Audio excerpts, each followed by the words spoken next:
In 1689, a Swedish king ordered a weapons factory built beside a waterfall to make musket pipes for his army.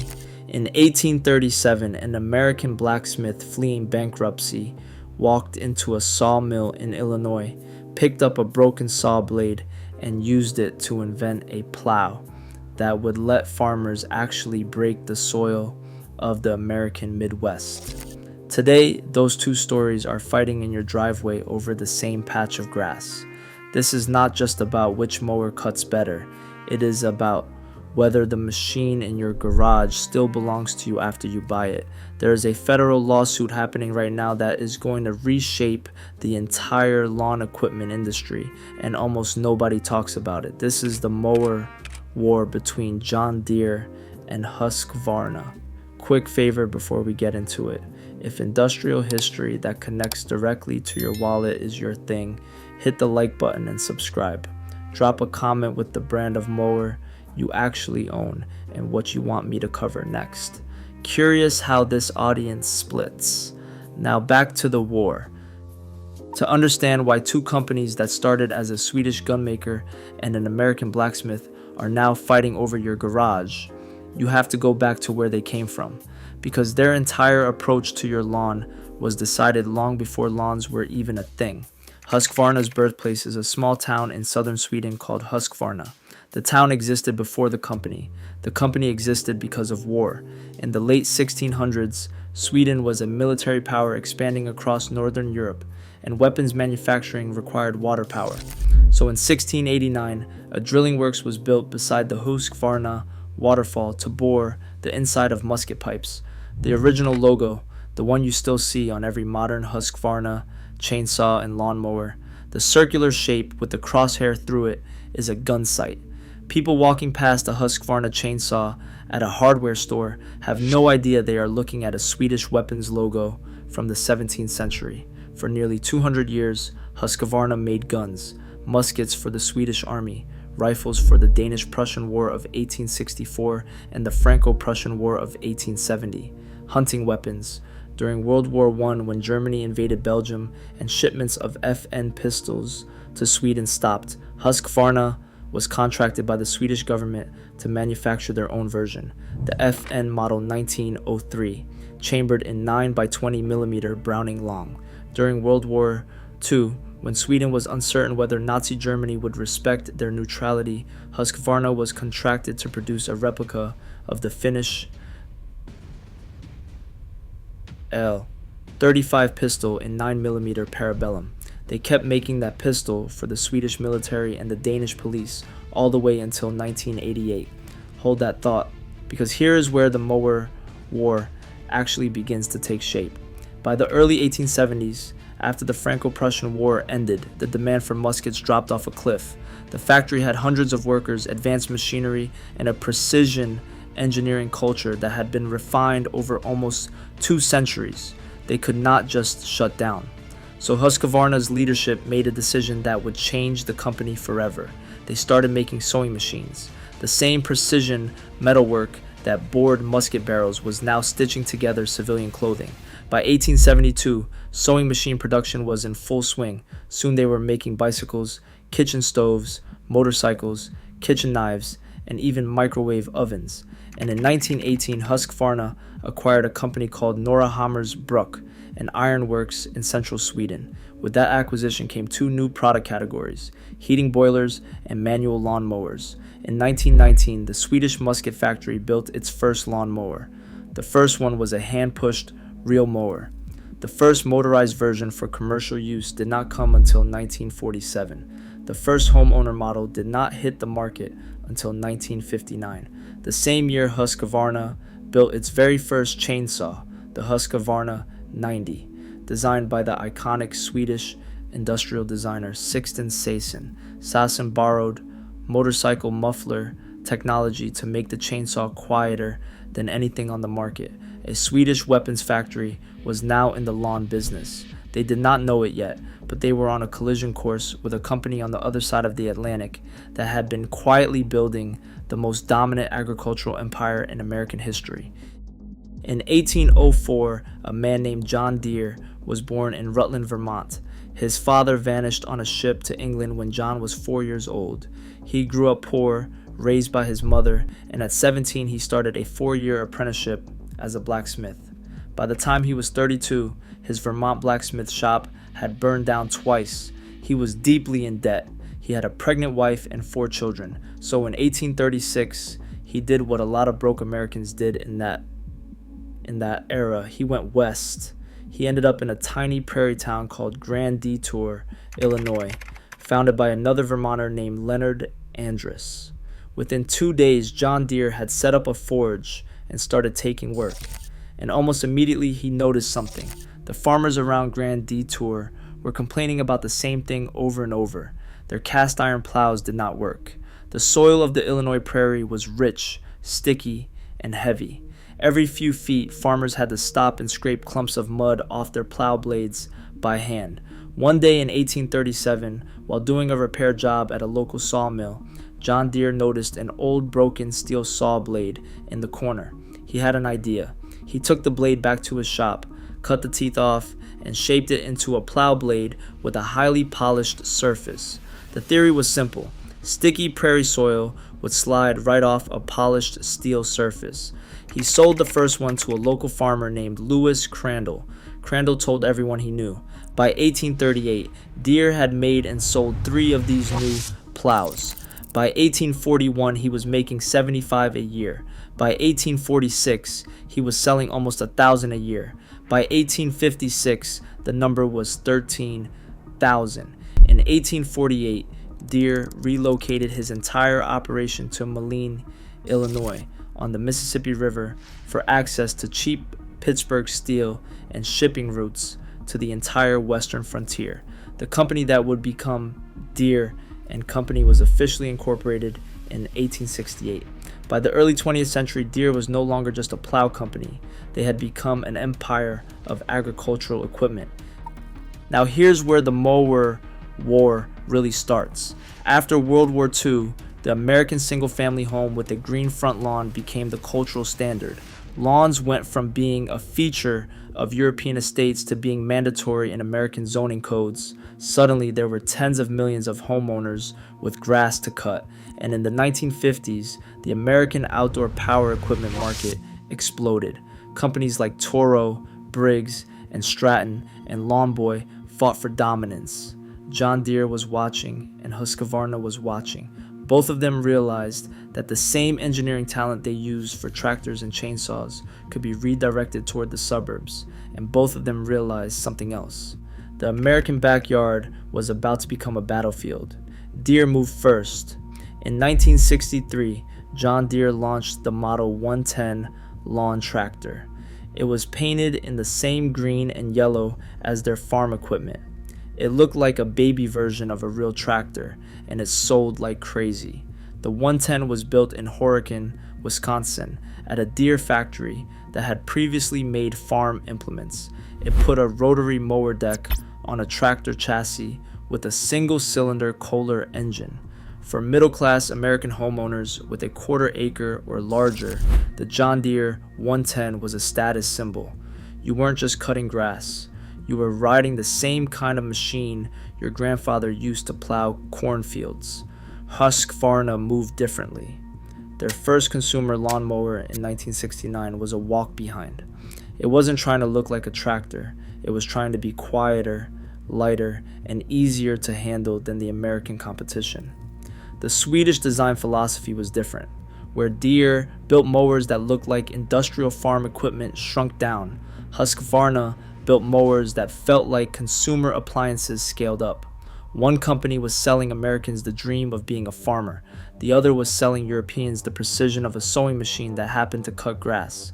2 completely different bets on what a lawnmower should be, and both of those bets are now sitting in driveways across America, fighting for floor space at Home Depot, fighting over which philosophy of ownership wins. For about 20 years, those 2 design philosophies did not really collide. Deere dominated the American riding mower market, and Husqvarna dominated European walk-behinds and chainsaws. They were on different continents, fighting different battles. But in 1978, something happened that changed Husqvarna's trajectory entirely. The Swedish appliance giant Electrolux acquired Husqvarna.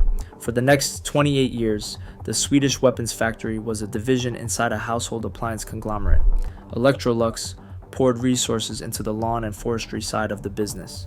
They acquired other brands, and they added John Sarad's AB and AB Partner.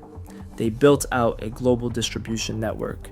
By the late 1990s, Electrolux's Husqvarna division was selling chainsaws, motorcycles, lawnmowers, and power cutting machines on every continent.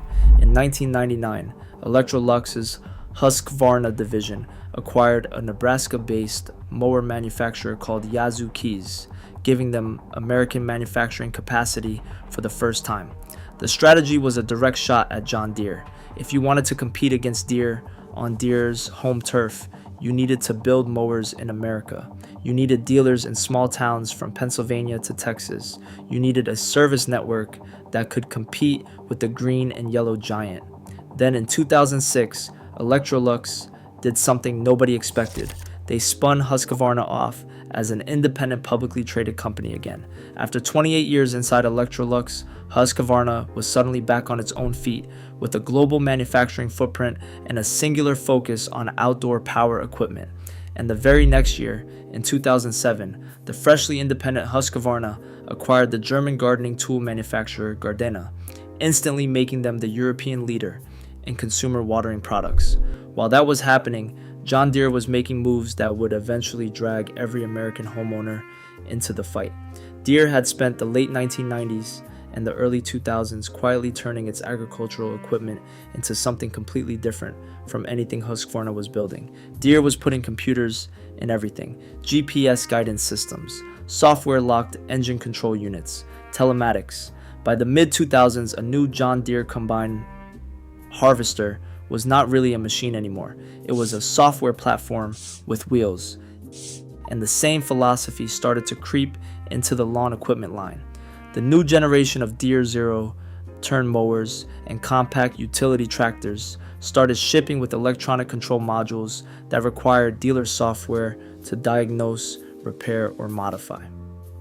This is the part of the mower war that hits you directly in the wallet. If you bought a high-end John Deere zero-turn in the last decade and something goes wrong with the electronics, you cannot fix it yourself. You cannot take it to your local independent small engine shop. You have to take it to an authorized Deere dealer on Deere's schedule at Deere's prices. The machine you paid $5,000, $10,000, or $20,000 for is technically yours, but the software running it is not. And that distinction is the entire fight. Husqvarna saw this coming and bet on a different future entirely. In 1995, more than a decade before anyone else in the industry was even thinking about it, Husqvarna launched the world's first commercial robotic lawn mower. It was called the Solar Mower. It was powered entirely by solar panels, navigated within a buried boundary wire, and looked like a small tortoise crawling around a Swedish backyard. For the first 10 or 15 years, sales of robotic mowers were almost non-existent. Americans laughed at the concept. The solar mower felt like a toy, not a serious lawn tool. But Husqvarna kept investing. They renamed the line Auto Mower. They kept refining the navigation, the cutting blades, the battery technology, the boundary wire systems. By the mid-2010s, robotic mowers were becoming common in European suburbs. Italian, German, and Dutch homeowners were leaving for work in the morning while a small wireless mower trundled around their lawn, cutting tiny amounts of grass at a time. By 2022, Husqvarna had launched the Ciora, an autonomous robotic mower designed to handle commercial lawns up to 50,000 square meters. Ciora did not even use a buried wire. It navigated using satellite-based positioning called EPOS with centimeter-level accuracy. While Husqvarna was building autonomous lawn care, John Deere was building something else entirely. They were building a closed ecosystem. By the 2010s, John Deere tractors and combines could not be repaired by independent mechanics or even by the farmers who owned them. Diagnostic tools were locked behind dealer-only software. The engine control units required digital authentication keys to even turn the ignition after certain repairs. Farmers in the Midwest started reporting that their multi-million-dollar Deere combines were sitting useless in fields during harvest season because they could not get a dealer technician out fast enough. Some farmers started buying decades-old John Deere tractors from the 1970s and the 1980s precisely because those machines could still be fixed in a barn with a wrench. And here's where the mower war stopped being a story about farmers and became a story about every homeowner with a quarter-acre lawn, because the same software locked philosophy started showing up in consumer lawn equipment. The same restrictions, the same dealer dependency, the same question: when you buy this thing, do you actually own it? In January of 2023, John Deere signed a memorandum of understanding with the American Farm Bureau Federation that supposedly guaranteed farmers the right to repair their own equipment. Farmer advocacy groups quickly pointed out that the agreement was largely symbolic. It did not have the force of law. It did not apply to the lawn equipment side of the business. And critics argued it did not actually give third-party repair shops the diagnostic tools they needed. In early 2025, the Federal Trade Commission filed a lawsuit against John Deere, accusing the company of unfair competition by restricting access to repair tools and parts. As of the recording of this video, that case is still working its way through federal court. The outcome is going to reshape not just the agricultural equipment industry, but the entire consumer outdoor power equipment market, including the mower in your garage. Now compare that to what Husqvarna was quietly doing during the same years. Husqvarna joined an alliance founded by Bosch in 2018 called Power for All. The idea was simple: make a single battery system that worked across multiple brands of tools. A homeowner could buy a Husqvarna chainsaw, a Bosch drill, a Gardena hedge trimmer, and use the same battery in all of them.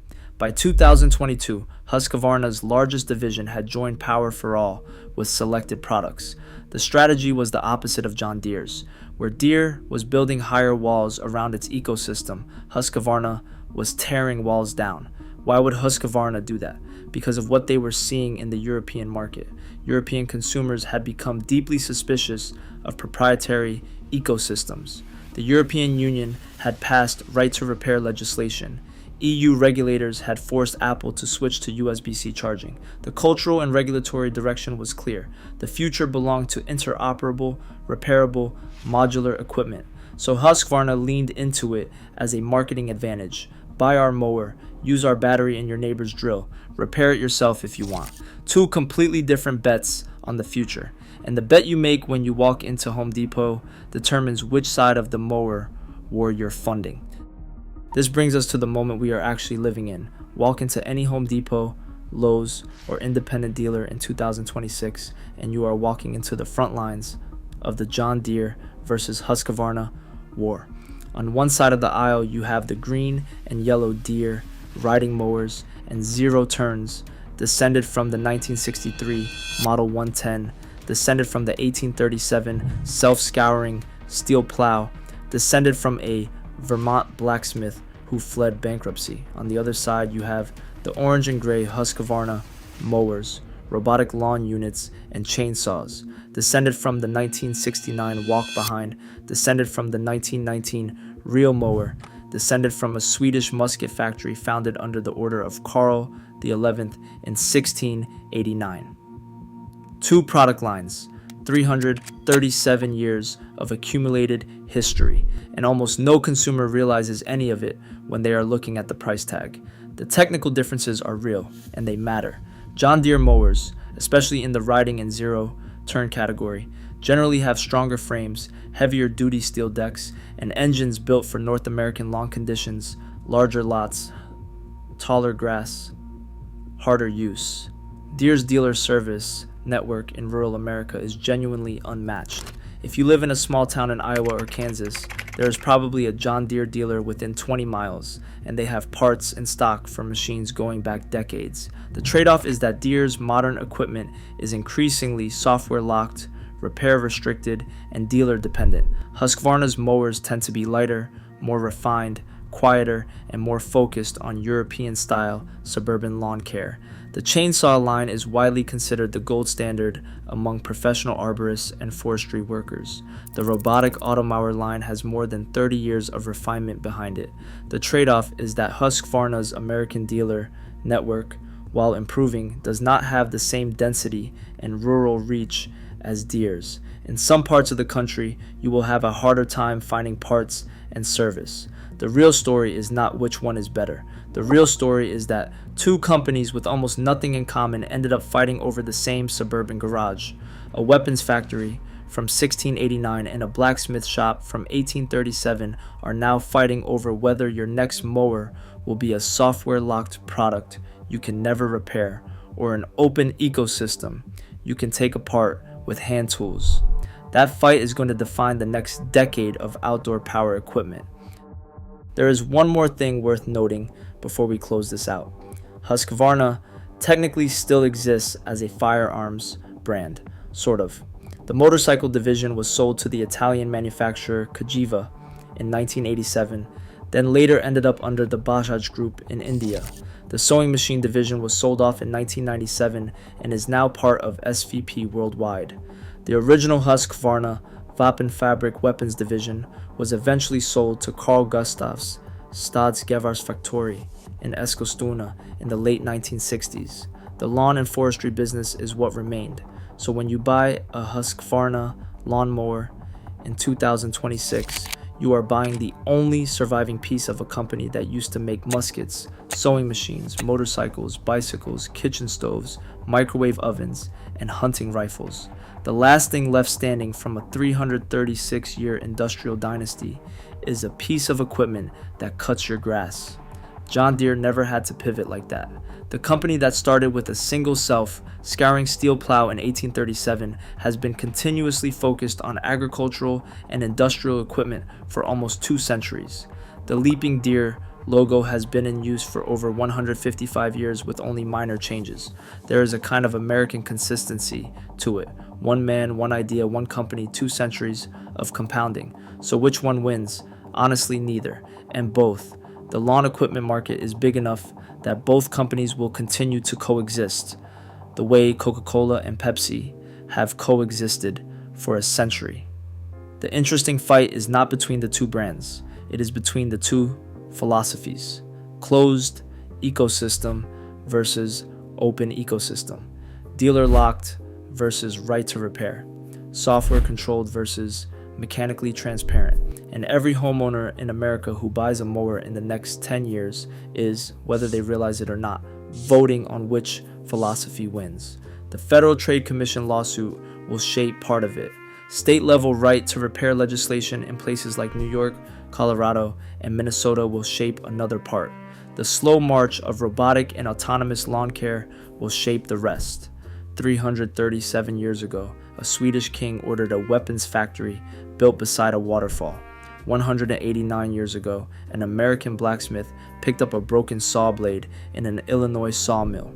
Neither of those men could have imagined that their decisions would echo into a competition between 2 robotic lawnmowers in a suburban driveway in 2026. But that is what industrial history does. It does not end.